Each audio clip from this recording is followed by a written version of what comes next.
Chicos, buenas tardes. Entonces vamos a continuar hoy día con este siguiente grupo de las infecciones virales. Vamos a estudiar entonces las verrugas. Entonces, esta también es una patología, como todos ustedes la conocen, pues demasiado frecuente en el mundo en realidad. Entonces, es importante que nosotros la sepamos reconocer. Obviamente que todos, si vemos una verruga en las manos y todos la reconocemos bien, pero hay algunas formas que tal vez puedan prestarse a errores en el diagnóstico. Vamos a poner esto por acá. Muy bien. Entonces, esto es importante. ¿Qué tipo de virus es? ¿Cómo se denomina? Entonces, el virus del papiloma humano, un término que todos nosotros lo conocemos muy bien y que a veces les habrá pasado que alguna persona les pregunta y se habrán dado cuenta que se sorprenden por el diagnóstico, porque lamentablemente la gente tiene... o sea, como que tiene el concepto que cuando uno le dice virus del papiloma lo relacionan con los de transmisión sexual. No sé si les haya pasado cuando hayan hablado con alguna persona, pero es común. Entonces hay que tener mucho cuidado al momento de explicarle, decirle, no, son muchos serotipos. Como nosotros estamos viendo aquí, existen más de 150 serotipos de VPH. Este virus del papiloma pues pertenece a la familia Papoviridae, género papiloma. Entonces, sin embargo, pues ya vamos a ver las diversas formas clínicas que presenta justamente este tipo de virus a nivel de la piel y también en otras áreas. Entonces aquí miren, les he traído esta clasificación que se habla desde el punto de vista clínico, cuántas formas o presentación de verrugas nosotros tenemos. Entonces básicamente partimos de dos tipos, ¿no? Las verrugas que son cutáneas, es decir, todo lo que es nivel de piel, y las que son extracutáneas, entendiéndose como tal las que están en mucosas. Esto es importante. Ahora, dentro de las verrugas cutáneas, a su vez, tenemos unas clasificaciones. Miren ustedes, la de piel no anogenital, que realmente es una forma, digamos, un poquito especial de decir a las verrugas vulgares, las verrugas palmoplantares, las verrugas planas, es decir, que no están en área genital. Es por el contexto, ¿no? Por eso se lo ha hecho esa división. Y luego tenemos propiamente las llamadas verrugas genitales, que nosotros las conocemos muy bien como los condilomas acuminados, ¿verdad? Ese es un término que ya tal vez ustedes lo conozcan desde su semestre en que le enseñaron virología. A su vez, tenemos llamadas formas especiales. Dentro de este grupo están la epidermodisplasia verruciforme y la papulosis bovenoide. Ambas son, por lo que dice su nombre, son formas especiales de verrugas, sobre todo por la connotación que tienen, que ya las vamos a estudiar. Mientras que de entre las extracutáneas, como les decía, están las que son mucosas, obviamente, las que están a nivel del cérvico uterino, que en ese caso, pues nosotros, ustedes por obstetricia o por ginecología, digamos, la van a conocer muy bien, las verrugas de cuello de útero, ¿verdad? Las verrugas orales, que están a nivel pues, de la cavidad oral, como lo dice, también entran dentro de este grupo las verrugas laríngeas, que probablemente se le han enseñado ya en otorrino. Y bueno, y dentro de la cavidad oral, las formas que se denominan cuando son numerosas como papilomatosis oral florida, y una forma especial que la vamos a ver también dentro de la cavidad oral, que es la hiperplasia epitelial focal, también llamada enfermedad de Heck. Ya vamos a ir viendo cada una de estas formas clínicas. Aquí yo en cambio les he puesto, pues miren ustedes, en relación más o menos a los serotipos que existen de VPH y las formas clínicas con las cuales se las ha relacionado. Realmente son de diversas. Ya vamos a ver, esta es una forma de verrugas plantares llamadas mirmesia, que generalmente se la relaciona más con el serotipo 1, pero también con estos de acá. Las verrugas planas, más frecuentemente con estos serotipos de aquí, 3, 10, 28. Las verrugas de los llamados verrugas de los carniceros o verrugas de Bucher, más relacionada con la tipo 7. También tenemos las verrugas vulgares o verrugas comunes, como se las denomina, que es las que te salen en las manos, los codos, bueno, las que todos conocemos, las rodillas, más con el 2 y el 4. Y bueno, también tenemos las formas menos comunes, como la que ya vamos a ver, la llamada enfermedad de Heck o hiperplasia epitelial focal, con estos serotipos de aquí. De hecho, miren, aquí es importante porque en algunas ocasiones esta enfermedad de Heck está en relación con este serotipo 32, que está en relación con patología oncológica, es decir, que hay algunas formas, ya vamos a ver, de verrugas que inducen el cáncer. De allí la importancia, como ustedes saben, de las verrugas a nivel del cuello cérvico-uterino. También tenemos la epidermodisplasia verruciforme, que también está en relación con serotipos con relación a que pueden producir a futuro cáncer de piel, y las llamadas verrugas quísticas, que están en relación con un serotipo 60. Son unas verrugas muy diferentes también. Como en lo que hemos venido estudiando, mire, también como los factores que van a incidir a que tenga la posibilidad de tener un contagio con este virus del papiloma. Ya vimos en clase pasada cómo afecta la virulencia, es decir, el serotipo del virus, ¿no? Entonces, un virus de serotipo 1 o 2 relacionado con las verrugas, digamos las verrugas vulgares, no va a tener la misma posibilidad de ser del contagio que a un virus que esté en relación con verrugas genitales o con las verrugas, por ejemplo, que inducen las patologías oncológicas. Entonces, la agresividad del virus va a depender de eso, la facilidad de contagio. El sitio de inoculación, por supuesto. Yo ya les ponía el ejemplo el otro día cuando hablamos en general de las virosis. Recuerden que yo les decía, el hecho de que alguien tenga verrugas en las manos y te saluda, pues probablemente no te va a contagiar. Y más aún si tu piel tiene una perfecta solución de continuidad, o sea, está perfecta la piel. No hay una alteración en esa solución de continuidad. ¿Qué pasa si tienes un traumatismo, tienes ahí lastimado, una exulceración? Pues probablemente va a haber justamente mayor probabilidad, sobre todo si el tiempo de contacto es mayor. Entonces, a lo que les decía, no es lo mismo tener verrugas en las manos que tener verrugas genitales. Entonces, a nivel genital, pues tienes mucha más probabilidad de que te contagies. Entonces, el tiempo de inoculación, por obvias razones también, pues durante un coito, pues el contacto es mayor que un saludo, ¿no?, de alguien que te dé la mano. Por ende, va a ser mayor la posibilidad de adquirir una verruga. Y aquí resaltado con rojo y bien grande, les he puesto justamente, como ya ustedes lo conocen muy bien, el estado inmunológico del huésped. Dependiendo de cualquier factor que lo disminuya, que altere ese estado inmunológico, vas a tener susceptibilidad de desarrollar también las verrugas. Veamos entonces la patogenia, qué es lo que ocurre, cómo se va a producir este cuadro. Siempre el VPH va a necesitar un microtrauma, por eso les decía, si tienes tu piel intacta es difícil y en áreas de piel donde hay mayor resistencia, el estrato córneo, como les decía, justamente le da mayor capacidad de resistencia, eso es lo que pasa con palmas y plantas, pero a veces hay microtraumatismos. En todo caso, si hay un pequeño trauma, por ahí entra el virus. Bien. Ahora, ¿dónde se va a alojar en primera instancia? El virus entra y se va abajo al estrato de células basales, pero estamos hablando que siempre es en epidermis. Miren, los estratos de células basales, ahí se va a localizar. En esta capa de piel va a inducir la expresión de estas proteínas, la E1 y E2. Estas proteínas E1 y E2 lo que van a actuar es en la replicación del ADN, o sea, comienzan a hacer que el ADN se replique. Eso es lo que hacen. Posteriormente, y ya ascienden hacia el estrato de células espinosas y el estrato de células granulosas, y allí van a estimular justamente a las proteínas E5, E6 y E7, lo cual va a producir proliferación celular. Es decir, aquí se comienza a dividir el ADN de la célula, pero acá ya comienzan a haber divisiones celulares, empieza a crecer propiamente el tumor, ¿verdad? Porque a fin de cuentas es un tumor, no un crecimiento de tejido. Bien, ahora esto es importante insistirle que esto ya es más arriba y no quiero que se pierdan de esa parte. O sea, las verrugas, vuelvo a insistir, están solamente en epidermis y además cuando ya vemos propiamente el tumor, lo hace más arriba, en estrato de células espinosas y granulosas. Esto es importante no olvidar para cuando veamos tratamientos, porque a veces se hacen tratamientos que dejan cicatrices que no era necesario abarcar a tanta profundidad, porque el problema no es a profundidad, es más bien hacia los lados, porque no necesitamos ir por debajo de la unión dermoepidérmica.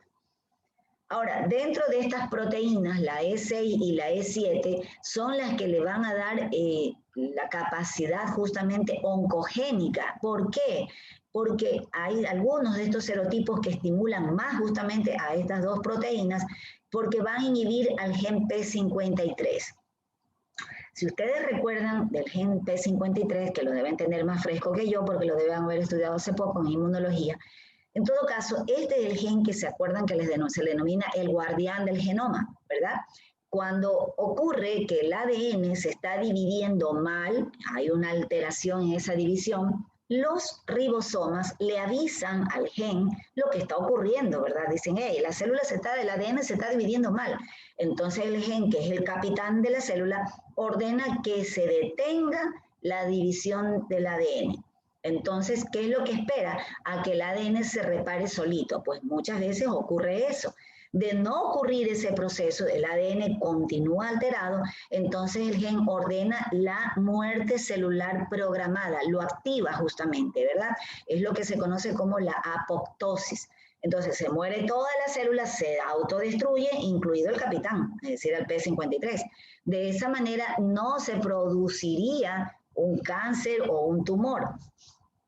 Pero ¿qué es lo que sucede? Estos SIE7 secuestran a los ribosomas, que son los encargados de avisar justamente al P53, y no se da cuenta lo que está ocurriendo con el ADN y comienza a producirse esta situación ya de malignidad.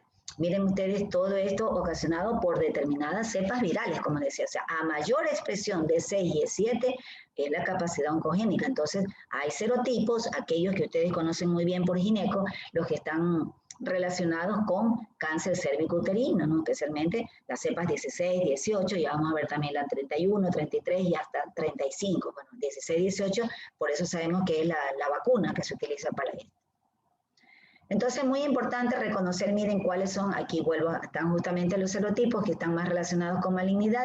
Tenemos al 6 y al 11, no en relación a las verrugas genitales, sino también a nivel de piel. Y estas que son, como les decía, las que están más en relación con el cáncer del cérvico-uterino, especialmente estas dos, pero también incluyen a la 31 y 35. Bien, esto especialmente en personas con algún grado de inmunodepresión. Sin embargo, miren que también hay estos otros serotipos que yo les decía, en los serotipos 5, 8, 20 y 47, que están en relación con el desarrollo de cáncer en piel por causa de en patología en relación con esto que se llama epidermodisplasia verruciforme, que ya la vamos a estudiar. En realidad es una genodermatosis. Entonces, realmente este tipo de pacientes tienen esa tendencia que hasta la tercera o cuarta década de la vida empiezan a presentar cáncer cutáneo. ¿Cuánto es el periodo de incubación? Miren ustedes, pues va a ir desde 1 a 6 meses, 1 mes a 6 meses, eso es importante. A veces ocurre que hay personas que tienen un poco de ansiedad o porque tienen algún sentido de culpa, porque han tenido algún desliz, digamos, con la pareja. Entonces, las personas tienen una relación, digamos, culpable, dicho así, entre comillas, y pues de repente nota que tiene alguna excrescencia o algo raro o comienza a sospechar de que tiene verrugas, ¿no? Entonces, ¿y cuándo tuvo la posibilidad de contagio? Bueno, ayer, antier, hace una semana. No, o sea, decirle, no puedes tener tan pronto una verruga. Tal vez le pasaron una verruga, le contagiaron, pero a estas alturas todavía es imposible que nosotros le podamos dar un diagnóstico de ese tipo. Entonces, explicándole que hay un periodo de incubación. Pero además, miren ustedes que hay algunos casos que, a muchos casos demostrado que hasta 3 años de latencia, es decir, que pudo haber sido el contacto hace 3 años. Y aún más, esto se lo pongo como algo de un estudio que presentaron hace algunos añitos atrás en Estados Unidos en un congreso, los americanos, en la que encontraron que algunos niños presentaban verrugas laríngeas, miren ustedes, y a pesar de que aparentemente no había tenido motivos, o sea, no se explicaban de por qué tenían las verrugas laríngeas estas criaturas, ¿no? 10 años, a los 10 años les descubrían. Y se había encontrado era que las madres de estos niños habían tenido verrugas genitales haciendo estudios retrospectivos, ¿no? En las historias clínicas habían presentado verrugas genitales y pues como ya se las consideró curadas, estas mujeres dieron a luz por parto normal, el virus penetró y se quedó como en estado sin producir cuadros, o sea, un estado de latencia súper largo, pero a nivel, miren ustedes, la laringe, ¿no? Entonces, mucho por ahí podría haber un caso más bien demasiado largo de lo que ellos presentaron. Pero el término medio es 1 a 6 meses. Y vamos a ver entonces las formas clínicas. Como yo les decía, bueno, las verrugas, estas son las llamadas verrugas vulgares, que son las que encontramos a nivel de manos, dedos, codos, rodillas, que son excrescencias, es decir, son lesiones exofíticas de superficie áspera, color pardo, color piel. Si nosotros nos acercamos, le palpamos, justamente la sentimos áspero, como lija. De allí el término verrucoso, ¿no? O sea, verrucoso que es áspero, como la verruga, porque las verrugas son ásperas, ¿no? Pueden coalescer, miren ustedes, aquí se han unido dos y están formando una gran masa. A veces aquí también se han unido, acá están próximas a extendiéndose, uniéndose más.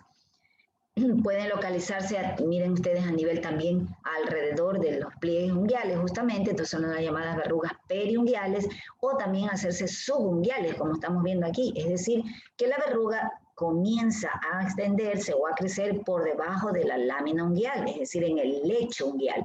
Y esto realmente se traduce con una onicolisis, que ustedes conocen bien el término, es decir, ese desprendimiento de la lámina unguial desde su borde distal, y causa dolor, porque realmente el tumor pues empieza a despegar la uña, eso es lo que está sucediendo. Miren ustedes asimismo la superficie áspera, vemos agrietadas, pueden ser, miren, múltiples, aquí coalescen y han formado una gran placa, pueden ser realmente muy destructoras realmente de todo lo que corresponde a los pliegues. En este caso, miren cómo se está extendiendo, inclusive debajo aquí también de la uña. Miren, aquí son múltiples. Acá tenemos una verruga, asimismo, sin necesidad que sean múltiples, pero miren cómo desde la parte lateral está extendiéndose por debajo. Aquí le alcanzamos a ver un poquito el borde, si ve de la parte libre, y cómo tiene levantándose realmente la lámina unguial, ¿no sé? Está viendo la onicolisis, la está desprendiendo. Todos estos cuadros son dolorosos. Aquí, bueno, obviamente uno ve el tumor, pero en otras ocasiones uno no lo ve. El paciente no se da cuenta porque está más abajo, está metida. Lo que uno ve nomás es lo que está viendo la onicolisis y pues el dolor que manifiesta el paciente. Las verrugas también se pueden localizar, las verrugas vulgares a nivel de las palmas o de las plantas, que ya vamos a ver también. En palmas, dependiendo el tipo de piel, ya sabemos que las palmas pues, pueden tener muchísimas capas, pues va desde de estrato córneo, ¿no? De 25 hasta 100 capas, sobre todo en determinadas labores. Hay personas que tienen las palmas muy gruesas, digamos que una persona que trabaja, ¿no?, con las manos, ¿no? Digamos que es un ebanista, una persona de campo que trabaja justamente en agricultura, entonces, francamente tienen las manos muy ásperas, ¿no?, muy gruesas.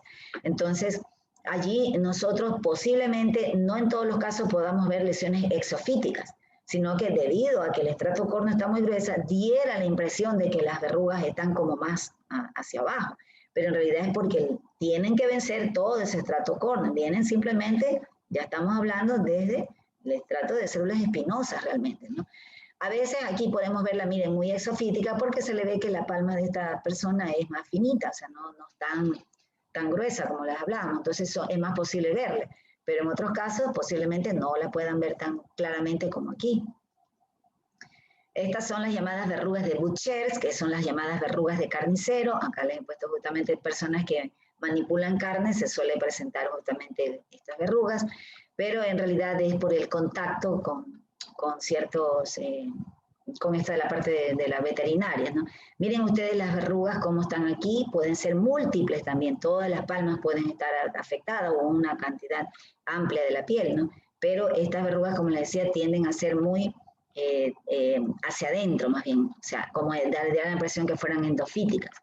Miren, por ejemplo, acá este paciente, como tiene múltiples lesiones, tienden a confluir, o sea, hay personas que realmente tienen muchísimas lesiones, es impresionante. También tenemos a las llamadas mirmesia, miren ustedes aquí, esta es mirmesia, vemos como placas hiperqueratóxicas, o sea, da la impresión de que estuvieran muy gruesas, que a veces este es motivo para confundirlas con los callos. Ya vamos a ver, justamente ese es un diagnóstico diferencial. Aquí yo les he puesto, miren, un pie que tiene la verruga clásica, la verruga vulgar clásica, plantar. En este caso vemos una lesión redondeada, si ven ustedes, sí, las típicas lesiones de verruga son las redondas. Pero esta de aquí la verdad es que tienen un aspecto muy diferente, por eso las he puesto juntas para que ustedes puedan ver la diferencia. No son muy definidas, no se ve simplemente como una gran masa hiperqueratóxica. De allí que muchas personas, incluidos médicos, las confundan. Entonces piensan que es un callo, cuando en realidad se trata de verrugas. Ya vamos a ir viendo después cuáles son esas diferencias. Acá miren, por ejemplo, esta persona, como tiene la verruga totalmente subunguial, entonces no es tan fácil, ¿no? A veces el paciente no se da cuenta qué es lo que tiene, solo se queja del dolor. Acá miren, el tumor está creciendo tanto que está produciendo inclusive hemorragia porque se le está desprendiendo realmente la lámina unguial. Acá también tenemos, miren, estas son las llamadas verrugas en mosaico. Miren ustedes, las verrugas en mosaico son típicas, las verrugas son individuales, como la estamos viendo aquí, sí, pequeñitas, pequeñas placas individuales, pero igual confluyen formando una gran placa, pero siempre mostrando su independencia. Si ven, esta es una verruga, acá tiene otra, sí, pero todas juntas forman esta gran placa, ¿sí? Entonces estas se llaman verrugas en mosaico, o sea, el término mosaico se refiere como a las baldosas de un piso, ¿no? Como que se estuvieran formando algo así parecido. Acá tenemos, miren, también igual verrugas solamente perunguiales. A veces hay pacientes o que llegan con diagnósticos, piensan que, como le dicen ellos, o sea, piensan que es como porque se cortaron mal la uña, piensan que es como un callo que tienen aquí, y realmente aquí no se te puede formar un callo, entonces uno le ve y esto es verruga. Acá tenemos una verruga plantar clásica, la que yo les decía, miren, las verrugas plantares son redondas, ya vamos a ver algunas características para poderlas diferenciar justamente de los callos o elomas, como también se los denomina. Por aquí vamos adelantando, miren, aquí tenemos esas líneas, ¿verdad? Esas líneas que son en realidad pliegues finos que tiene la planta y que se conocen justamente como los dermatoglifos, ¿verdad? Que en los dedos nosotros los conocemos como huellas digitales. Bien, entonces esto es importante que ya vayan analizando porque es parte de la diferencia con los callos. Miren cómo se truncan estos dermatoglifos. Aquí está la verruga, pero los dermatoglifos no continúan, sino que se truncan aquí. Continúan hacia acá, pero todo donde es lo que corresponde a la verruga ya se pierden estas líneas. Ya vamos a ver que sí se mantiene en el callo. También tenemos acá otras verrugas que son las llamadas verrugas filiformes. Estas, en vez de ser ásperas, por lo contrario, son blandas. Miren ustedes, y tienen estas proyecciones digitiformes, si ven ustedes cómo están aquí, imitando la que se conoce como la flor de loto. Probablemente las chicas sepan lo que es flor de loto. Bueno, es una flor representativa de los chinos, ¿no? Entonces, que tiene así, es idéntica, la verdad. Son las proyecciones digitiformes, porque en realidad, por eso se llama papiloma, porque tiende a formar eso, pues se llama papilomatosis desde el punto de vista histopatológico, ¿no? Entonces tienden a formar estas proyecciones digitiformes. Entonces estos se llaman verrugas filiformes, son blandas, se localizan en párpados, en mejilla, en el mentón, también a veces en el cuello, pero en la cara es donde más encontramos este tipo de verrugas filiformes. A veces también en el borde de los labios, como en este caso, miren aquí. Otro tipo de verruga que también se conocen son las verrugas planas. Estas verrugas planas, miren ustedes aquí, son asimismo excrescencias, pero más aplanadas.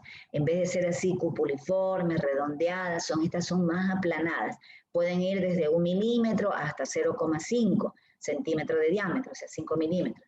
La superficie asimismo es áspera. Claro que si uno lo tiene que palpar con mucha suavidad con la llamita de los dedos para sentir un poquito la aspereza, porque en realidad no se palpa con la misma característica que las verrugas vulgares, o sea, no hay esa aspereza tan marcada, pero además yo les sugiero que siempre tengan una lupa. Es importante cuando ustedes vayan a su medicatura rural, siempre cómprense una lupita, ¿valen? Que pues son baratas, $2, $3 por ahí, pero lo importante es que esas lupitas le van a ayudar a ampliar justamente la imagen y pueden verle ciertas características de irregularidad que tiene en su superficie estas verrugas.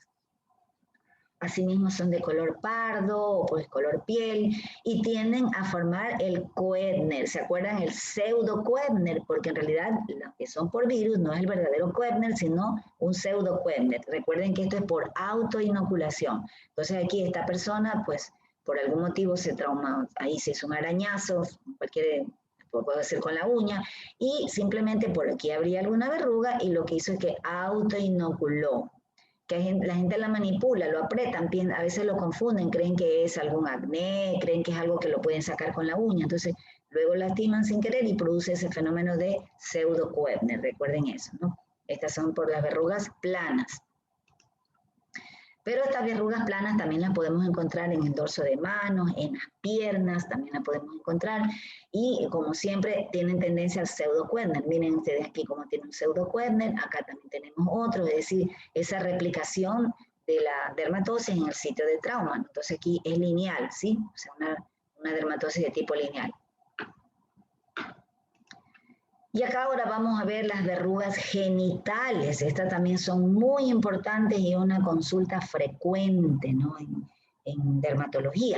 Entonces, son lamentablemente pues enfermedades de transmisión sexual y muy frecuentes. La gente pues aún, a pesar de que hubo el advenimiento del VIH, probablemente la gente al principio tenía un poquito más cuidado, pero de ahora realmente la gente no tiene mayor cuidado de nada.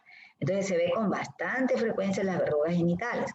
Dentro de estas, pues tenemos, miren, estas manifestaciones. Vamos a ver que hay algunas formas clínicas. Aquí tenemos, miren, estas son excrescencias, asimismo, son blandas. Recuerden que yo les hablaba de vegetación y de verrucosidad cuando hablamos en primer parcial. Bien, y que era causado por el mismo virus, ¿verdad? Entonces, aquí producen vegetaciones. Miren ustedes estas excrescencias, asimismo con proyecciones digitiformes. Si se dan cuenta aquí los bordes de la plaquita son digitiformes. Algunas pueden ser así como sésiles, como las estamos viendo aquí. Pueden formar grandes vegetaciones, como la tenemos aquí. Realmente pueden ser abundantes, ¿no? Ya vamos a ir viendo otras imágenes, ¿no?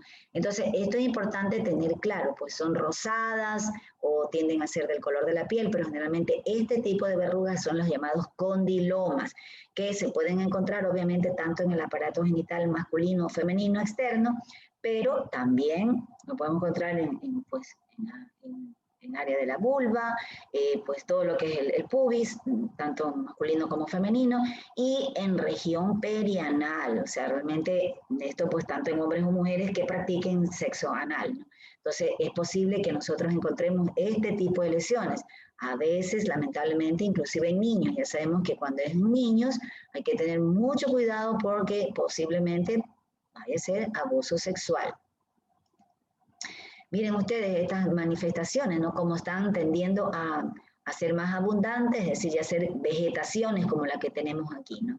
Entonces esto es importante reconocer. En algunas ocasiones, pues son verdaderas masas malolientes, ¿no? Cuando son abundantes. Pero aquí tenemos otra forma de verruga, miren ustedes, que son la papulosis bowenoide. Esta papulosis bowenoide tiene ya otras características. Miren ustedes, comparen las de aquí y miren con las de acá. Es totalmente diferente, ¿verdad? Entonces aquí asimismo, bueno, son excrescencias, asimismo pequeñas tumoraciones blandas, suaves, y en ellas no vamos a encontrar para nada proyecciones digitiformes. Tienen la tendencia a ser hiperpigmentadas, como las estamos viendo aquí, es decir, como más cafecitas, ¿verdad? Pero también en ocasiones podríamos encontrarlas un poquito más color piel, pero en general tienden a ser hiperpigmentadas. En algunas ocasiones las podemos ver así, un poco ligeramente sobrelevadas, que esto da confusión, da lugar a confusión. En muchas ocasiones el paciente o el médico la puede confundir como si fueran, dicen los pacientes, yo pensaba que era un lunar, doctora, que tenía, sino que dice, me comenzó a preocupar porque ya vi que me estaban saliendo muchos. Alguna vez un paciente me decía que yo pensaba que eran pecas, entonces la verdad es que no me imagino cómo se ponía al sol esta persona para que pensara que era peca. Pero en todo caso, son excrescencias, o sea, siempre son palpables, ¿no? Esto es importante, este término de papulosis bowenoide, y recuerden que están dentro de las formas especiales de verrugas, de ese cuadro que les presenté hace un ratito, y es debido a que histológicamente esta papulosis bowenoide tiene mucho parecido con una enfermedad de Bowen, y la enfermedad de Bowen no es otra cosa que un carcinoma espinocelular in situ, es decir, localizadito. Entonces, por eso es que pues a esta patología se la considera como, muchos autores la consideran como que es precursora de alguna patología de tipo cancerígena. Entonces hay que tener mucho cuidado dependiendo qué serotipo lo esté ocasionando, ¿no? Miren ustedes aquí tenemos algunas formas ya de excrescencia justamente, ¿no? Pero son como más con tendencia a ser aplanadas. Entonces, papulosis bowenoide. Este pues realmente es una verdadera enfermedad de Bowen, en este caso ya es un carcinoma espinocelular y que fue ocasionado por una verruga. Entonces esto es importante, este es un carcinoma espinocelular. Justamente se lo puede ver con mayor frecuencia a nivel genital o perianal también, dependiendo, como yo les decía, de las prácticas que tengan las personas, sus prácticas íntimas, pero en ocasiones también la podemos encontrar a nivel de, por ejemplo, de la piel, puede ser en un brazo, puede ser en otras áreas también, no necesariamente genital, pero es donde más predomina. Ahora tenemos esta otra forma en este caso de un tumor que se lo conoce como el tumor o condiloma gigante de Buschke-Lowenstein. En realidad se lo denomina todavía así condiloma gigante, pero en realidad ya no es una verruga nada más como tal, sino que ya es un verdadero carcinoma, es un cáncer que tiene justamente una persona originado por una verruga genital. Entonces miren cómo puede producir esta masa, una vegetación gigante, una verdadera masa como en forma de coliflor, maloliente y que obviamente termina con producir justamente un cáncer que el tratamiento es radical, no es quirúrgico, pero que a veces pues sí compromete la vida del paciente, porque lamentablemente esto a veces el paciente por vergüenza, por temor, angustia, no acude a una consulta a tiempo. Este también es un tumor de Buschke-Lowenstein, pero miren ustedes, todavía está en etapa de menor tamaño, ¿no? Justamente que comparado al de acá. En general, pues se observa en la cuarta o quinta o sexta década de la vida, pero hay ocasiones que lo podemos encontrar inclusive en adolescentes. Justamente, bueno, no es frecuente, es muy raro en adolescentes, pero alguna vez justamente nosotros vimos el caso de un paciente, era un chiquillo de como 14 años, era un niño de gomero, de estos niños de la calle, ¿no? Que utilizan esta cemento de contacto, ustedes ya saben. Entonces, este niño, pues lamentablemente desde muy pequeño, ya como era de la calle, andaba en prostitución, ¿no? O sea, tenía actividades sexuales, no desconocemos realmente cómo llegó a esa situación, pero la cuestión es que era lo que él explicaba. Pero ya tenía igual a esta tumoración, entonces, y era apenas un niño de 14 años, imagínense usted. Entonces, en adultos obviamente es más frecuente, pero dependiendo, como les vuelvo a decir, la virulencia, la agresividad y el estado inmunológico del paciente puede evolucionar agresivamente, como el caso del niño que les estoy contando. Bueno, acá en cambio la vemos como una lesión rosada, justamente muy exofítica, blanda, en este caso pues siempre localizado, puede ser a nivel de hombres o mujeres, ¿no? Pero más frecuente en el sexo masculino. Tenemos otra forma de verrugas que son las llamadas verrugas subclínicas. Entonces, ¿cómo es esto de verrugas subclínicas? Son verrugas que clínicamente no las vemos, porque ya hasta aquí todos están viendo como los diagnósticos dermatológicos son a punta del ojo, nada más. Nosotros viendo. A veces recurrimos a exámenes. Entonces, a veces ocurre que les va a llegar a la consulta alguna persona, en este caso generalmente hombres, porque dicen, doctora, lo que pasa es que a mi esposa le han hecho Papa Nicolau, dicen, y le encontraron que tiene el virus del papiloma. Entonces el médico me dijo que yo también acuda para que me vean si es que yo lo tengo. Entonces, efectivamente, la probabilidad que si lo tiene la pareja, él también lo tenga, ¿no? Entonces, ¿cómo nosotros hacemos esa determinación?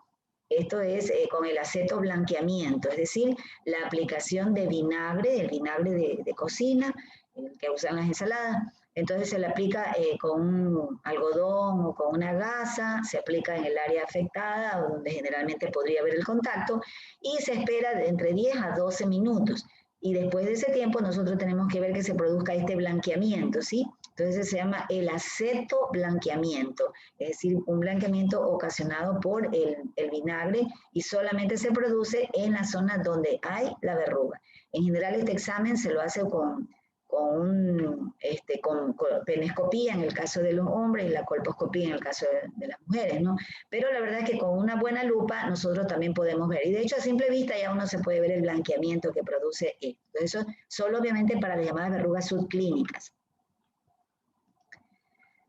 Esta es la llamada epidermodisplasia verruciforme, la que les vengo diciendo que es una genodermatosis, es decir, una patología que se hereda con una forma de forma genética, ¿no?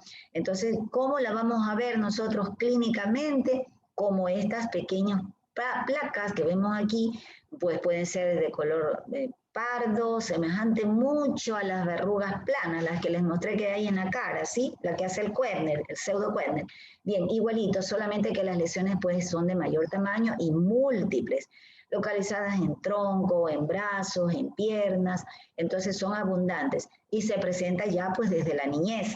Esto es importante porque hay el antecedente que también lo ha tenido el papá, lo han tenido los familiares, ¿no? Entonces, Lo interesante con esto, o digamos lo importante de esta dermatosis, epidermodisplasia verruciforme, es porque a futuro estos pacientes, como les digo, entre la tercera y cuarta década de la vida, comienzan a presentar cáncer cutáneo. Entonces, en relación con esos serotipos que acabamos de ver. Entonces, es muy importante la determinación de esta patología, que lamentablemente, pues a veces, si hay falta de experiencia, hay que hacer inclusive una biopsia. Y hay formas atípicas como las que estamos viendo aquí, ¿no? La que les mostré acá es como la forma más clásica de reconocerla. Pero esta forma en la que vemos estos parches eritematosos, que realmente es muy fácil de confundirlas con una dermatitis seborreica en el tronco o con una pityriasis versicolor, las formas eritematosas. Entonces, miren ustedes, realmente uno no se imaginaría que estas son formas de verrugas, ¿no? Entonces hay que tener mucho cuidado cuando la persona nos cuenta de que esto lo viene presentando desde que era chica, desde que yo era niña tenía este cuadro. Entonces, y ya la edad, entonces ya sabemos, tenemos que tener cuidado y hacerle un examen periódico, porque estas personas ya sabemos hay que detectarle si se le desarrolla cáncer cutáneo. Doctora. La epidermodisplasia verruciforme. ¿Alguien habló? Sí, doctora, una pregunta. ¿Las glándulas de Tyson también están relacionadas a lo mejor en el caso de los hombres? Ya vamos a hablar de las pápulas perladas del pene, justamente. Bien, en todo caso, miren ustedes aquí, en este caso, este hombre tiene la forma eritematosa, como la que estamos viendo aquí, ¿sí? Que se asemeja muchísimo, como les decía, a las dermatitis seborreicas, como estamos viendo aquí. Entonces, la verdad es que no se parece... ¿Ah? ¿Qué? Ya, un ratito.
Ay, disculpen chicos, lo que pasa es que siempre piden autorización para entrar acá.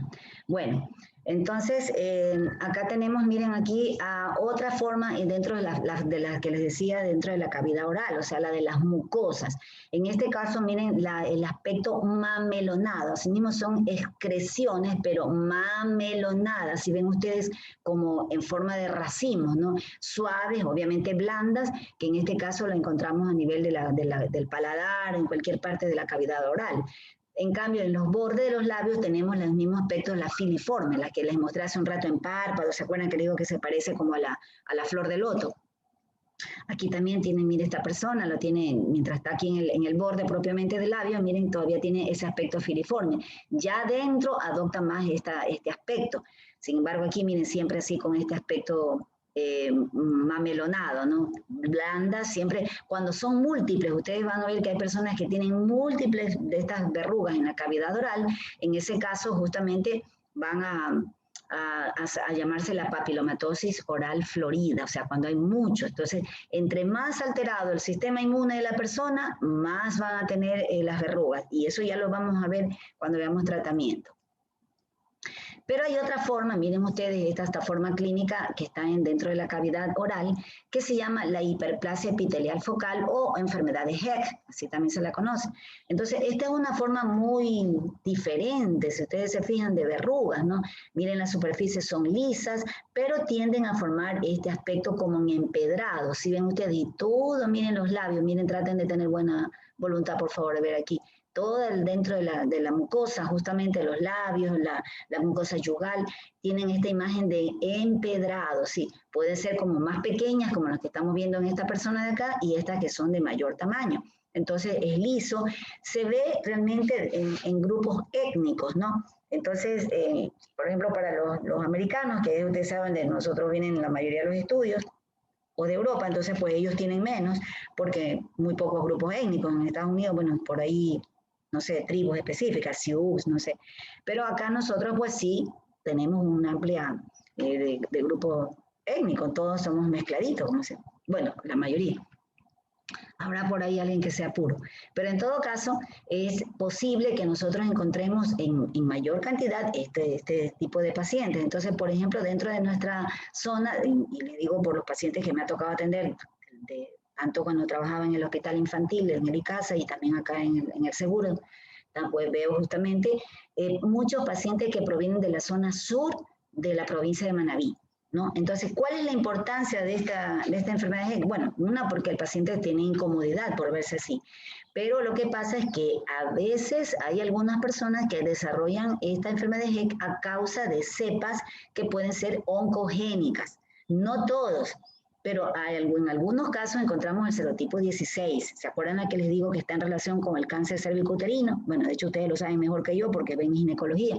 Entonces, justamente esa cepa, sabemos, pues a lo mejor esa persona tiene esta verruga por contacto sexual oral, o también se dice que podría ser en el momento del parto, porque a veces uno ve niños. Entonces, en eso les digo, cuando trabajaba en el ICASA tenía muchos pacientitos, y de hecho había una familia entera, y pues lo que pasa es que la señora había tenido verrugas, entonces a nivel genital. Por eso les digo, a veces es importante esta situación respecto a, inclusive a lo del parto, cómo se tendría que programar a una mujer que sí tiene el antecedente de haber tenido las verrugas a nivel genital. Entonces, miren ustedes, esta es la característica con esta imagen en empedrado, ¿no? Enfermedad de Heck o hiperplasia epitelial focal. Y hay algunas lesiones, miren, asimismo tumorales, como las que acabamos de ver hace un rato del carcinoma gigante de Buschke-Lowenstein, esto a nivel también perianal, como les estaba diciendo. Entonces, personas que dejan llegar, esto generalmente se ven personas muy inmunodeprimidas, o sea, en relación con el SIDA, básicamente, ¿no? Entonces, en ellos podemos ver todas estas masas gigantes que parece imposible que alguien pueda permitir que se le haya desarrollado. Lo que sucede es que también entre mayor es la inmunodepresión de una persona, realmente el desarrollo de la malignidad es muy veloz. Y esto, por ejemplo, les puedo decir que en cuanto a lo que uno hace sospecha de que una persona tenga un cáncer cutáneo, es importante aclarar esto. Usualmente el cáncer de piel es lento, es progresivo, o sea, es totalmente, uno dice, a ver, ¿cuánto te salió? No, es que recién yo lo vi, lo noté hace un mes. No, es difícil, es imposible que tengas un cáncer cutáneo. Bien, pero dependiendo, o sea, sí ha habido casos, y de hecho yo tengo un paciente igual, porque es un paciente inmunotrasplantado, un señor que tiene un trasplante renal, y él utiliza el tacrolimus. Entonces, ese señor efectivamente desarrolló, ya tenía el antecedente de cáncer de piel, y luego realmente en cuestión de un mes y medio, o sea, desarrolló otro. O sea, y clínicamente nada que aparentemente, ¿no? Entonces, a ellos se les desarrolla muy velozmente porque ya vemos cómo el sistema inmune tiene muchísima importancia en el desarrollo de esto, ¿no? Pero bueno, esto, como les digo, más que nada en pacientes muy inmunocomprometidos. Ahora aquí yo les he traído una serie de diagnósticos diferenciales que nosotros los vamos a ir viendo de acuerdo a los sitios, ¿no? A la localización. Así tenemos desde el cuero cabelludo, ¿no? En general, chicos, esto realmente es para tener un poquito más de poder identificar mejor estas patologías, que si bien es cierto, son comunes, es increíble que a veces se confundan. O sea, la verdad es que siempre cuento un caso de un doctor X, un lugar de La Mancha, en la que este señor pues tenía al paciente unos santomas, que son unos tumores que se forman por en caso de hipercolesterolemia.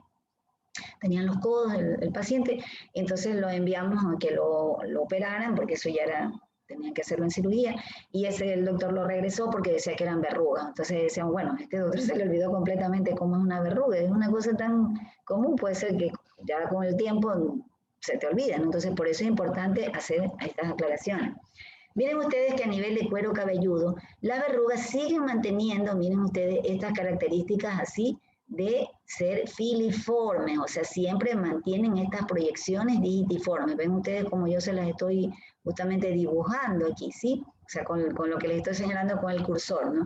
Acá tenemos diversos tumores benignos, hay dermatofibromas, hay los cilindromas, que son comunes, hay una serie de tumores benignos a nivel de cuero cabelludo, pero miren ustedes, si bien es cierto, es mamelonado, no son proyecciones digitiformes. Lo de mamelonado nosotros lo vemos es a nivel de cavidad oral, recuerden eso, ¿verdad? Aquí inclusive miren atravesados por pelos. Entonces, muchos de estos son tumores justamente tricoepiteliales, o sea, tienen origen justamente en el pelo propiamente, ¿no? Entonces, no tienen que ver con la verruga. Entonces, eso es importante hasta para nosotros fijarnos cuáles son las diferencias, las clínicas diferentes de estos tumorcitos que son benignos, por cierto, en relación con un tumor. Que esto lo tengo que operar, esto lo puedo cauterizar. Entonces, es diferente. Acá, bueno, estos son clásicos que todos por ahí ustedes deben haber visto alguna persona, algún paciente, generalmente se ven personas mayores, pero lo podemos ver a cualquier edad, sobre todo en personas que tienen tendencia a la obesidad. Y estos pues son justamente los llamados acrocordones que son pues o moluscos blandos o moluscos péndulos, también se los reconoce en dermatología. Estas pápulas blandas que realmente se las localizan pues a nivel incluso facial, lo podemos encontrar a nivel de pliegues, en este caso como cuello, axilas, pues en la zona justamente de la cintura inferior realmente es más, tienden a crecer más. Entonces, en realidad les voy a decir, no es del todo equivocado. Las personas a veces van y dicen, doctora, yo quiero que me saque estas verrugas. Y bueno, uno decía, bueno, no son verrugas, señora, señor, estas son otras, se llaman de otra manera, se llaman acrocordones, pero en realidad no han estado del todo equivocados, porque resulta que ahora pues ya se sabe que estas tumoraciones, en realidad aquí hay un BPH, una cepa de BPH, que lo han así determinado los investigadores. Entonces, y que se observa en personas que tienen incremento de la insulina, o sea, esos estados de hiperinsulinemia y mayor todavía aquellos pacientes, como ya conocemos, de resistencia a la insulina, ¿no? Los que tienen acantosis nígrica, que algunos de ustedes saben muy bien ese término, ¿no? Ustedes lo deben saber. El cuello negro, axilas negras, todos los pliegues, ¿verdad? Y con estas lesiones. Entonces, esto se ve, efectivamente, se ve como desde el punto de vista genético, porque lo que se habla es que hay como una tendencia familiar al desarrollo de esto, pero siempre y cuando haya ese estado de hiperinsulinemia. Otra patología que estamos viendo acá, también que es bastante común, que en general se lo ve en personas mayores y asimismo desde el punto de vista genético, son las llamadas queratosis seborreicas. Las queratosis seborreicas son estas lesiones, miren, estas excrescencias que pueden ser de gran tamaño, ¿no? Son sobrelevadas, son excrescencias por eso, de superficie un poco áspera, pero fácilmente desprendible.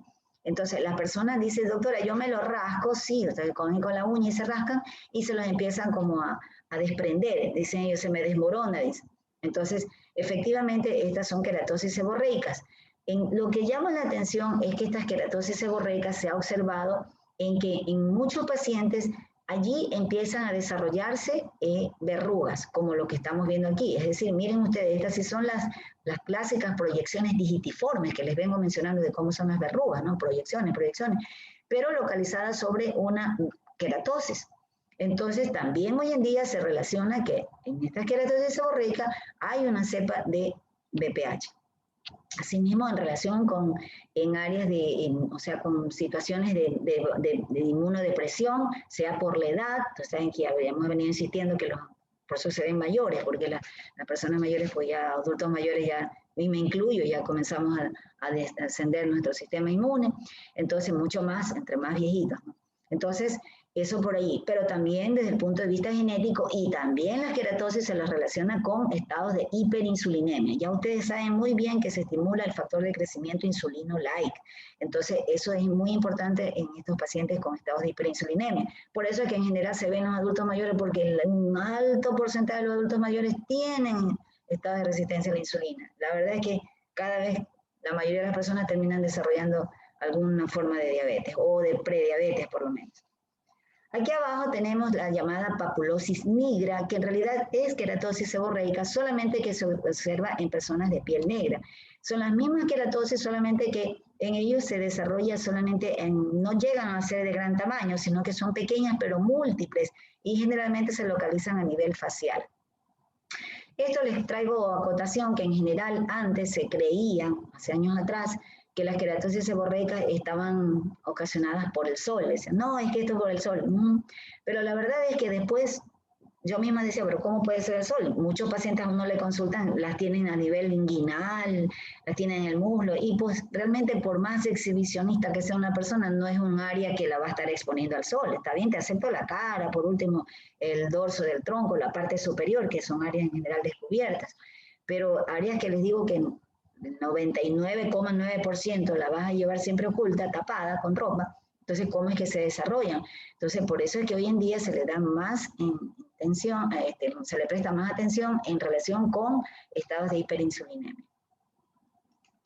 Acá también, miren, tenemos en relación a estas lesiones que son para algunos autores precáncer y para otros autores ya son un carcinoma escamocelular in situ que corresponde al llamado cuerno cutáneo.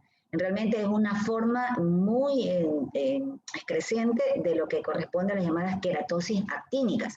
Las queratosis actínicas, también asimismo denominadas lesiones precánceres, esas sí en relación con el sol. Cuando ustedes oigan actínico, obviamente estamos hablando de que está relacionado con el sol, ocasionado por la radiación ultravioleta. Entonces, pues es una excrescencia así que termina justamente con la parte superior como doblada, por eso dice imitando un cuerno, por eso se llama cuerno cutáneo, ¿no? Es hiperqueratósico y si nosotros realmente obligadamente tenemos que hacer una cirugía de aquí, al sacarlo, lo mandamos a patología y se encuentra aquí todas las características de un carcinoma espinocelular in situ, solamente que está muy localizado. Entonces, por eso Ackermann, que es el padre de la dermatopatología moderna, él pues siempre insistía que para él esto era un carcinoma espinocelular o escamocelular, como también se lo denomina, in situ, solo localizadito. Y efectivamente ustedes lo pueden ver a nivel de la cara, lo pueden ver a nivel del cuello, o sea, en áreas donde les da el sol, ¿no? Entonces, en trabajadores obviamente que se exponen al sol, o sea, yo he visto en estas personas que dirigen el tránsito, en vendedores ambulantes, o sea, ese tipo de personas que tienen mucha exposición solar o personas que realmente por razones de ocio, pues están mucho tiempo a nivel de la playa o recibiendo sol. También tenemos esto en relación a las verrugas planas. ¿Se acuerdan que les iba mostrando que hay en la mano o a nivel facial? Oh, Dios.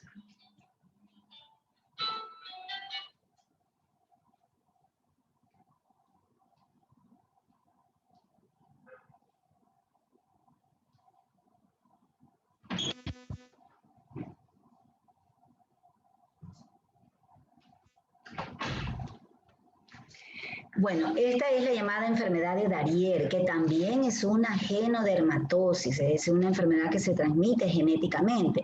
Esto es importante que ustedes también la tengan presente. No se ve con tanta frecuencia, pero realmente hay muchos pacientes que llegan con diagnósticos como de estas que son de verruga y han sido una enfermedad de Darier. Entonces vemos múltiples pápulas, como estamos viendo aquí, múltiples pápulas que se localizan en dorso de mano, a nivel facial, en tronco, pero eso también es importante tener presente de que las vienen presentando desde la infancia y a veces ahí hay confusión con lo que les decía de la epidermodisplasia verruciforme. Recuerden que les decía que esta también se presenta desde la infancia, también es una genodermatosis, ¿no? Pero esta característicamente es maloliente. Realmente ahí es un trastorno en la queratinización con esta patología y tiende a acumularse también allí el sebo, especialmente en áreas obviamente seborreicas, como a nivel facial o a nivel de lo que es el tórax. anterior. Entonces, esta es la típica enfermedad de Dariès. Pues obviamente, una genodermatosis no tiene cura tampoco. Acá tenemos, miren, este otro tumor que también la suelen confundir a nivel con verrugas de las manos, que es el fibroqueratoma digital adquirido. Miren ustedes la superficie lisa, ¿no? Si nosotros lo palpamos, nosotros nos damos cuenta, es como así mismo, como si fuera una especie de un cuerno, ¿no? Pero recto. Y hay el antecedente de que ha habido un trauma. Esto es importante que ustedes lo tengan bien claro. Siempre ha habido un trauma, o sea, una persona que se pinchó, digamos que estaba haciendo jardinería y por ahí se pinchó con alguna espina de algún arbusto, de algo de eso, ¿no? La persona lo suele cortar, muchas veces van a la consulta así, ya se lo cortaron, dicen, me lo saco con un corta uña y me vuelve a crecer. Y típicamente nosotros le vemos este doble anillo, ¿sí ven? Esto es característico, ¿no? Entonces ya vamos a ver cómo las verrugas, cómo se ven, en el momento que nosotros lo cortamos inclusive. Y acá tenemos a los dermatofibromas. Los dermatofibromas también son llamados tumores benignos, que eso es importante recordar, que son tumoraciones benignas. Acuérdense, el término tumor es simplemente proliferación, crecimiento de un tejido nada más. Puede ser benigno o maligno. En este caso, miren ustedes, se forman estas tumoraciones que pueden ser en pieles más oscuras, se lo ve como este color más violáceo, en pieles blancas se lo ve de esta tonalidad rosada. Un signo característico que tiene esta patología es que nosotros si lo presionamos, es decir, si cogemos entre el dedo pulgar y el índice a los lados del dermatofibroma, lo levantamos un poquito la piel de los lados y este es como que se hundiera. Es decir, eso se llama el signo del ojal, como el ojal de una camisa, ¿verdad? Que metemos el botón y como que entra, ¿no? Así mismo como que se hundiera a penitas el dermatofibroma. Esto se ve en pacientes que tienen asimismo estados de hiperinsulinemia y cuando la persona tiene múltiples de estos, realmente ustedes hagan una prueba y se van a encontrar que tiene una resistencia a la insulina, pero ya muy marcada. Esto es importante, a mayor número de estas lesiones. Y acá tenemos, chicos, el carcinoma verrucoso. Realmente este es un cáncer, pues en este caso un tipo de cáncer espinocelular que se localiza a nivel justamente de la cavidad oral. Esto vendría a ser como la versión oral de lo que vimos el de Buschke-Lowenstein, que vimos a nivel justamente genital, ¿no? De hecho, se ha relacionado pues muchas veces con esto de las prácticas pues contra natura, ¿no? Entonces hay personas que pues tienen sus prácticas diferentes, entonces pueden desarrollar este tipo de tumor siempre y cuando haya habido el origen justamente de este tipo de BPH. Y aquí les traigo, miren, justamente esto que es la diferencia, cómo nosotros vamos a poder diferenciar justamente entre los callos y las verrugas. Es que es increíble, ¿no? ¿Y quién no conoce un callo? Sí, pero se confunden, parece mentira. Entonces, porque como ya vimos, hay esas formas especiales de verrugas que justamente no dan la imagen de como si fueran verrugas clásicas, entonces las tienden a confundir. En primer lugar, recuerden lo que ya les mencioné hace un ratito, lo de los dermatoglifos, esas huellas, esas líneas que son pliegues, ¿no? El callo lo mantiene, siempre va a mantener esos dermatoglifos, mientras que las verrugas no lo conservan, se truncan. Ya vamos a ver imágenes. Si yo tengo dudas, entonces tomo un bisturí y lo empiezo a cortar en sentido horizontal, no va a haber sangrado, pero en las verrugas sí hay sangrado justamente y se ven unos puntitos negros que vienen a ser los vasos sanguíneos trombosados, que son donde están las papilas justamente de la dermis. Y recuerden que en las papilas, en la punta de la papila, es que está el capilar. Entonces, cuando nosotros cortamos, sin querer nos estamos llevando en la punta de la papila y ahí estamos viendo es justamente al capilar que le hemos cortado. Los callos siempre te producen solamente dolor vertical, es decir, la persona se queja, es que a lo que comprime, es decir, que presiona, está caminando y se le produce ahí el dolor. Las verrugas es también lateral, es decir, tanto a la compresión lateral como a la vertical, es decir, si lo presionamos por los lados, también le causa dolor. Y aquí tenemos, miren la clásica imagen, aquí tenemos una persona que tiene pues los callos, bueno, aquí está pues obviamente viéndolo con una lupa de gran aumento, miren cómo se ven las huellas, como yo les decía, ¿no? Los dermatoglifos, no son líneas. Miren aquí, obviamente este es el área donde la persona está ejerciendo presión al caminar y por ende se va a estar más grueso, es el estrato córneo porque se tiene que formar como algo de apoyo ahí, la persona presiona ese sitio y es un método de defensa. Ven ustedes como si se ven todavía las líneas aquí, por más grueso que está. De hecho, da un aspecto como amarillento, entre más grueso está ahí el estrato córneo, ¿no? Pero mantiene a las líneas, ¿sí ven? Entonces, yo a ese paciente le cojo y empiezo a cortarle con el bisturí en sentido, como les decía, así horizontal. Y miren ustedes que empieza a cortar y saco, y miren aquí, igual, por más que he cortado, saqué todo este pedazo del estrato córneo y sin embargo no hay sangrado para nada, ¿sí? En cambio, esta es la verruga. Miren lo que yo les decía. Aquí vemos los dermatoglifos, ¿sí? Y miren cómo se trunca justamente donde está el tumor. En este caso, está la verruga aquí. Y si ven los puntitos negros, son los vasitos sanguíneos que se trombosaron, lo que cortamos, ¿verdad? Si una persona o la misma persona se lo cortó, generalmente las personas cogen siempre con una rasuradora, cogen una tijerita, bueno, hacen muchas cosas para tratar de disminuir porque les causa dolor a la compresión también vertical. Sin embargo, eso no les ayuda mucho, ¿no? Entonces, bueno, miren cómo se trunca completamente. Aquí no vemos nada, mientras que acá está intacto, miren los dermatoglifos. Entonces, es importante esas pequeñas características. Y aquí tenemos justamente a las pápulas perladas del pene, que estaba preguntando su compañero. Justamente estas son unas pápulas que realmente son verdaderas, son glándulas, las glándulas de Tison, que justamente son las que van a producir una lubricación, en este caso en el aparato genital masculino. También se habla que el aparato genital femenino tuviera lo que corresponde a las pápulas perladas del pene, pero es en el sexo masculino donde se las estudia. Y esta es la característica, es que son uniformes. Miren ustedes, a veces hay hombres que llegan a la consulta preocupados por estas pápulas, o sea, de repente vieron una imagen, leyeron algo de las verrugas, se fueron a ver al baño y resulta que se encontraron que tienen estas pápulas y van con la preocupación de que le han contagiado esto, ¿no? Hay personas que son ansiosas, ustedes saben, ¿no? Miren ustedes aquí, esto es lo importante, son muy, muy uniformes en cuanto al tamaño. Hay algunos que las tienen más desarrolladas y otras que las tienen menos desarrolladas. De hecho, aquí tenemos al lado la comparación con lo que vienen a ser los condilomas. Este hombre tiene sus pápulas perladas del pene, aunque de menor tamaño, pero las tiene allí. Y miren cómo es la diferencia con las que son las verrugas. Las verrugas ya empiezan a crecer en formas distintas, no son iguales. Entonces, esto no tiene objeto de que sean tratadas. O sea, hay pacientes que llegan justamente a la consulta y hay gente que a veces por vergüenza, no, si sabe que es doctor, a veces no quieren ir o porque les da vergüenza y prefieren o consideran que deben de ir al urólogo. Y no es así, el urólogo pues para patología interna.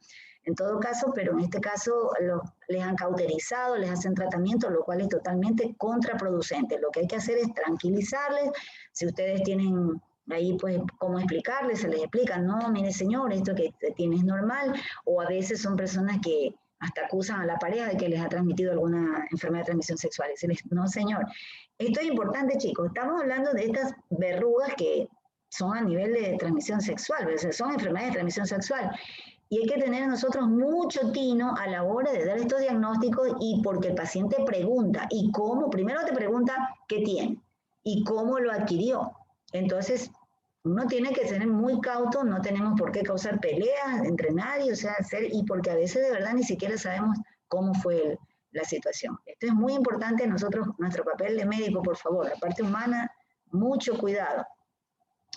Bueno, ahora sí, entonces vamos a hacer el diagnóstico diferencial. En primer lugar, el diagnóstico de una verruga es clínico. Ya ustedes están viendo que realmente es muy fácil reconocerlas con todas esas características que acabamos de ver, sino que de repente toda excrescencia ya la confundimos con verruga. Entonces, coger la lupa y verla más de cerca, ¿no? Dependiendo, obviamente, el área donde está. Si tienen a mano poder hacer una penescopía, pues ideal, ¿no? O si tienen ahí, pues, una lupa, pero de muy buen aumento, también es fabuloso. Entonces, el diagnóstico es clínico, pero para las formas subclínicas que les decía, ahí va el vinagre hasta por 12 minutos para ver el acetoblanqueamiento. No se olviden que esto es muy importante. En las mujeres también lo hace, en este caso, pues, el ginecólogo o la obstetriz, en todo caso, para ver si hay también a nivel de cuello de útero, ¿no? Entonces, pues ahí siempre, este tipo es preferible ahí, pues lo hacen es con la colposcopía, ¿no? Y vamos a ver entonces qué tratamientos vamos a hacer. Créanme chicos que las verrugas es una de las dermatosis que más tratamientos tiene. Eso es importante realmente recalcarlo, muchísimos. Dentro de ellos los que realmente salen más a colación siempre son los tratamientos destructivos, es decir, que de una queremos sacarlo, de hecho porque el propio paciente tiene ansiedad, o el familiar si se trata de niños, porque dice, no, ya quítele esa verruga, doctor. Pero realmente no es tan ideal ese tipo de tratamiento, porque a veces sacamos la verruga y otra vez vuelve a tener otra. O si son muchas, es más complicado hacer métodos destructivos. Sobre todo esto de la electrodesecación o electrocauterización. No olvidar lo que les acabo de insistir hace un rato, está en el estrato de células espinosas, hacia arriba, entonces no debo llegar muy al fondo porque voy a dejar cicatriz. Y les traigo la historia de una doctora, una médico, que me consultó hace un par de años.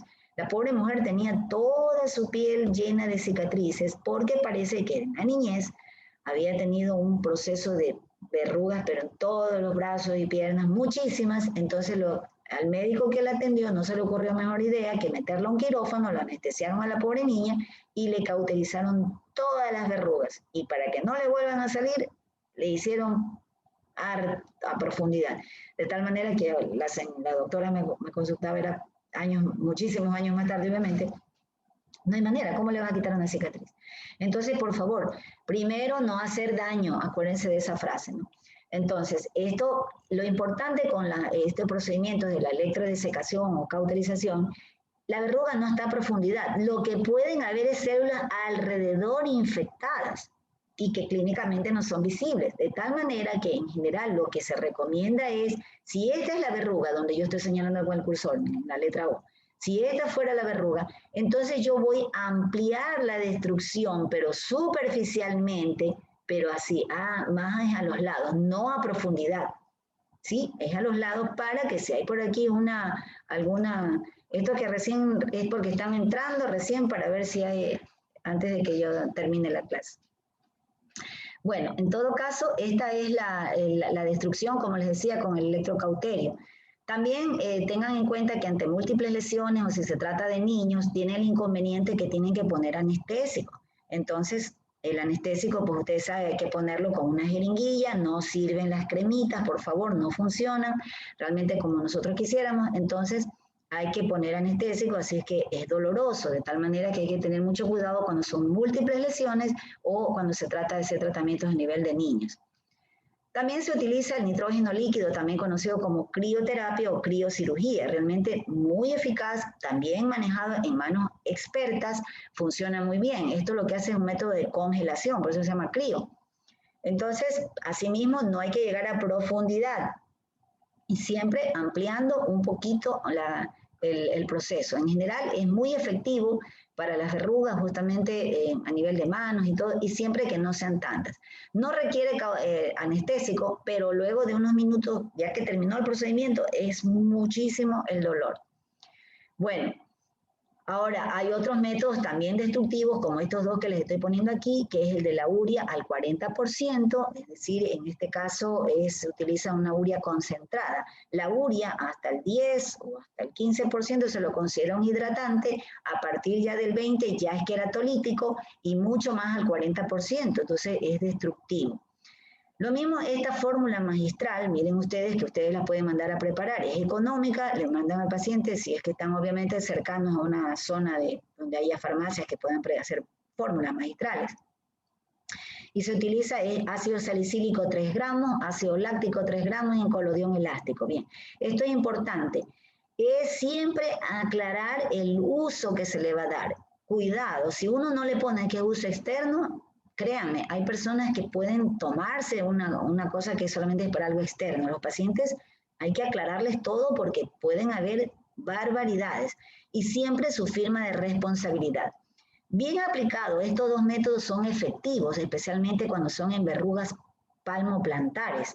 Entonces, ¿qué es lo que se recomienda? Primero, siempre les digo, pónganle un buen esparadrapo de esos que se adhieren bien alrededor de todo donde es la verruga, bien de esos que se pegan, no bien adheridos. Entonces, después de eso, que ponga el área afectada a remojar unos 10 minutos y luego de eso sacarla y la verruga ustedes se van a dar cuenta que está más blanda. Se puede recortar ligeramente o lijar con una lija de esas que venden en una ferretería, se lija y la cuestión es que se saca lo más se pueda de la superficie esta externa que tiene la verruga.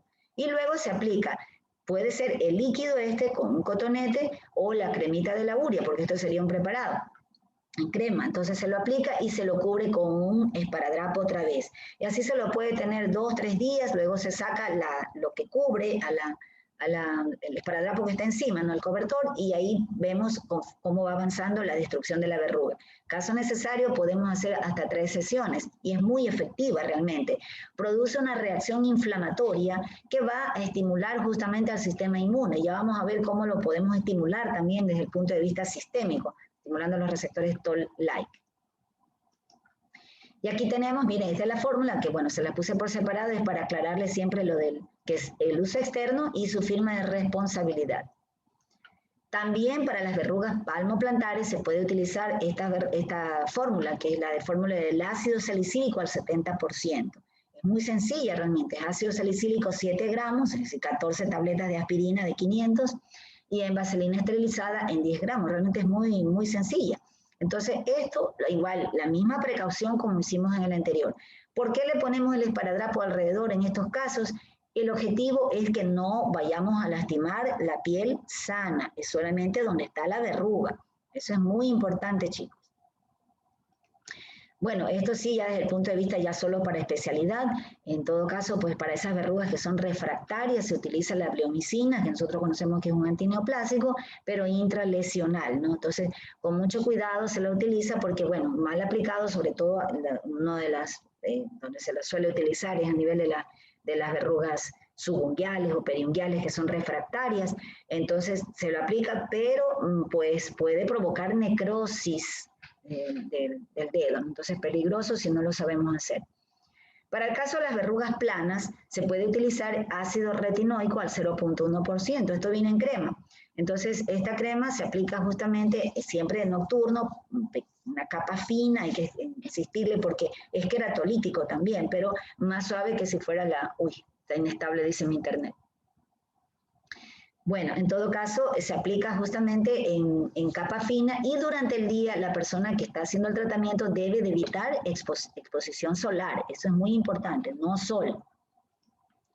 ¿Y qué hacemos para las verrugas a nivel genital? Es decir, para los condilomas, podemos utilizar esta fórmula que es la tintura de benjuí, justamente, y podofilino. O sea, bueno, la fórmula, el medicamento en sí es el podofilino, que va en esta tintura de benjuí. En esta proporción, 3 gramos en 10 cc. Miren ustedes que le he resaltado aquí con rojo que esto no en mujeres embarazadas ni que estén dando de lactar especialmente, ¿no? Pero especialmente en las embarazadas. Se sabe que es teratogénico, es tóxico. Igualmente, uso externo, firma. ¿Cómo utilizamos esto? Bien, puede usarse en niños incluso de 2 años hacia arriba ya se lo puede utilizar. Asimismo, ustedes dicen a la persona que le va a aplicar que tienen que ponerle vaselina, puede ser con un palito de dientes, alrededor de la verruga. Luego, asimismo, toman otro palito de dientes, le ponen un poquito de algodón bien ajustado, lo mojan y le aplican a la verruga. Yo siempre les digo, no cotonete. ¿Por qué? En este caso, el cotonete va a empaparse mucho, o sea, se encharca en el líquido y corremos el riesgo de que vaya a regarse, o sea, que se chorree sobre la piel. Por eso inclusive es la aplicación de la vaselina alrededor, porque de lo contrario vamos a producir quemaduras. Esto es un cáustico. Entonces, mucho cuidado. Bien, se lo aplican así, se lo dejan solamente 4 horas. Por favor, insistirle que solamente son 4 horas y después de eso tiene que lavarse con agua y jabón. ¿Cuántas veces hay que repetir el tratamiento? 1 vez a la semana. Realmente eso depende de la cantidad de lesiones que tenga, del tamaño. Entonces, obvio que es para no lesiones muy exuberantes, ¿no? Entonces se va haciendo este tratamiento. Cuando son lesiones exuberantes, como las primeras que les mostré, realmente hay que hacer con nitrógeno líquido. Realmente con mucha pena, pero ese es el tratamiento que hay, porque es más cómodo, más fácil. Pero este realmente es más suave, si lo podemos tratar de esa manera, no hay problema. Como digo, siempre solamente insistirle que es las 4 horas, que no hay que dejarlo, ni es que aplicarlo seguido, es solamente 1 vez a la semana. Créanme que he tenido pacientes que no hacen caso y dicen, no, que usted me dijo todos los días. Y entonces le digo, a ver, muéstrame dónde está escrito lo que yo te di. Me enseñan el papelito y digo, ¿qué dice aquí? Asegúrense, chicos, todos estos tips que yo les estoy dando, créanme que es experiencia. Los pacientes son muy mentirosos, muchos de ellos, ¿no? Entonces, tratan de culparlo al médico. Hay pacientes que dicen, no, es que yo pensaba que me iba a curar más rápido. Ahí está, lo que logró es producir eso. Entonces, aclararle todo, porque de lo contrario pueden tener problemas, pero es muy efectivo. ¿Y qué hacemos con la embarazada? Bueno, en general, bueno, estos también son tratamientos que lo hacen los ginecólogos, pero en todo caso, si la mujer está ya en sus últimas semanas de gestación y tiene, digamos, un umbral al dolor alto, es decir, que soporta el dolor, podríamos hacer cauterización si son escasas lesiones. Si son muchas, entonces en ese caso, aplicación de ácido tricloroacético, que asimismo viene en fórmula magistral, hay que mandarlo a preparar al 70 o 90%. Obviamente esto ya es de... Asimismo, que tienen que mandárselo al ginecólogo, ¿no? ¿Y qué hacemos entonces cuando una persona tiene verrugas recalcitrantes? O sea que le quitas las verrugas y otra vez viene.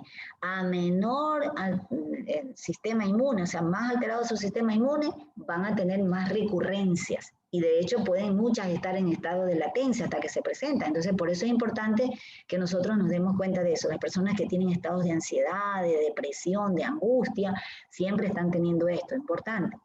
Entonces se utiliza esta fórmula magistral que es efectiva. Realmente es con cimetidina a una dosis de 15 a 20 miligramos por kilo de peso. En el caso de niños, obviamente no pasar de 500 miligramos. Si es un niño obeso, no vamos a pasar de los 500 miligramos. Y el sulfato de zinc a una dosis de 4 miligramos por kilo de peso sin pasarnos de 120 miligramos por día. Entonces, esto es importante. El zinc se conoce muy bien que es un inmunomodulador, al igual que en este caso la cimetidina que actúa, ustedes saben que se lo utilizó siempre para gastroenterología, justamente un anti-H2, ¿no? Pero en todo caso, la mezcla de los dos es muy efectivo como inmunomodulador en el caso de las verrugas. ¿Cómo lo vamos a mandar a preparar? En lactosa, siempre y cuando el paciente no tenga alergia a la lactosa. En ese caso se pone así, esta CSP que ustedes ven aquí significa cantidad suficiente para. Puede ser una cápsula, si es ya desde un niño que puede tomar una cápsula, niños que ya desde 8 o 7 años ya pueden tomar capsulitas, o también, si son más chiquitos, un sobrecito por día, o sea, lo hacen como unos paquetitos, ¿no? La farmacia te lo manda como, es un polvito, le dan envuelto en como unos papelitos, y ahí eso lo disuelven en un poquito de jugo o de leche, ¿no? En todo caso, eso es, al menos tienen que tomarlo por 3 meses. Esto es lo que les decía, que va a estimular a los receptores Toll-like y de esta manera el propio sistema se encarga de ir destruyendo a los virus que están, en este caso, en los queratinocitos. Entonces, este es un tratamiento que en general se da en personas que tienen ya verrugas recidivantes o si son múltiples. Entonces, realmente le damos el tratamiento por vía oral y también tópico, ¿no? Y bueno, esto es solamente para conocimiento de ustedes también, que para otras formas de verrugas, asimismo perianal, entonces se utiliza o genital, el imiquimod, solo que esto es caro, esto es muy caro. Un tubito de imiquimod vale como $30 y tiene 3 gramos, o sea, realmente a veces no alcanza, más económico le salen los otros tratamientos. Chicos, si alguno tiene alguna pregunta, por favor. Algo que quiero decirles que tienen que quedarse, a ver, déjenme verle para tutoría. Ustedes son grupo 4. A ver, Contreras, se tiene que quedar Contreras, se tiene que quedar Calero. Ya sabe que tienen que regresar García, Gaibor, también Vargas y Doctora, Vergara, ¿sí? ya estuve yo en la tutoría la semana pasada, ¿no importa eso? No, no importa, sí, a ver, también me falta Peña y Morante. Ustedes son algunos. Son algunos. A ver, déjenme volver a darle a repetir los que mejor que se queden. Contreras. Se tiene que quedar García. Se tiene que quedar Vargas. Bueno, básicamente los 3 quiero que se queden. O sea, salgan ahorita, se toman un agua, ahorita mientras yo grabo esto, y de ahí pues no se olviden que a las 4:30 tienen que pasar por el Moodle, ¿no? Para la pregunta y entrar al foro. Okay. Chicos, ¿alguien tiene alguna pregunta, por favor? Doctora, ¿puede repetir quién se debe quedar? Ay, Dios mío. A ver, dije que se tiene que quedar Contreras, se tiene que quedar García. Ah, también Lavid, me estaba olvidando de Lavid, no lo había visto. Lavid y Vargas. ¿Ya? Bueno, chicos, ¿no, nadie tiene alguna duda? Bueno, entonces, si es así, nos vemos la próxima semana. Que tengan una bendecida tarde. Nos vemos con los chicos que nombré después de un ratito. Chao. Gracias. Igualmente, Gracias, doctora. Cuídese. Gracias. Gracias, doctor.